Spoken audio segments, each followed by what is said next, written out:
Central యూనివర్సిటీకి సంబంధించి మరి వారు రీట్వీట్ చేసేది సమితా సిబర్వాల్ గారు చేయడం జరిగింది. ఆమె అందుకే చెప్పింది క్లియర్గా ఏం చెప్పిందంటే, నేను పంపించే రీట్వీట్ చేసింది అక్కడ ఉన్నటువంటి ప్రాక్టికల్గా వాస్తవంగా ఉన్నదాన్ని చేశానని చెప్పారు.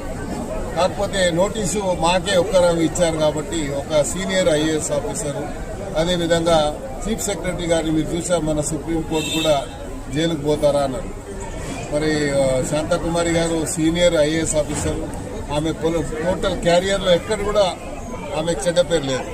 కానీ మన సుప్రీంకోర్టు కామెంట్ వల్ల ఆమె ఎంతో హ్యూమిలేషన్కి గురైందని మనం అర్థం చేసుకోవచ్చు. ఎందుకంటే ఒక మంచి హానెస్ట్ ఆఫీసర్కి ఇలాంటి చివాట్లు రావడం అనేది బాధాకరంగా, మాకు కూడా బాధాకరంగా ఉంది. ఎందుకంటే ఆమె పూర్తి క్యారియర్లో ఎక్కడ కూడా ఆమెకు ఒక చిన్న మచ్చ కూడా లేకుండా ఆమె పనిచేసుకుంటూ వచ్చేది. అదేవిధంగా సబర్వాల్ గారు కూడా చాలా హానెస్ట్ ఆఫీసర్, ఆమె కూడా స్మితా సబర్వాల్ కూడా.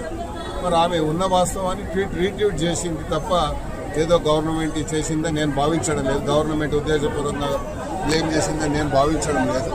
ఎందుకంటే గచ్చిబౌలి ఏదైతే ఇష్యూ ఉందో అక్కడ డీప్ ఫారెస్ట్ ఉంది అని చెప్పి రకరకాలుగా వచ్చింది కాబట్టి మరి దాని విషయంలో ప్రభుత్వం మళ్ళీ పునరాలోచన ఉంది అనేది మనం చూస్తూ ఉన్నాం.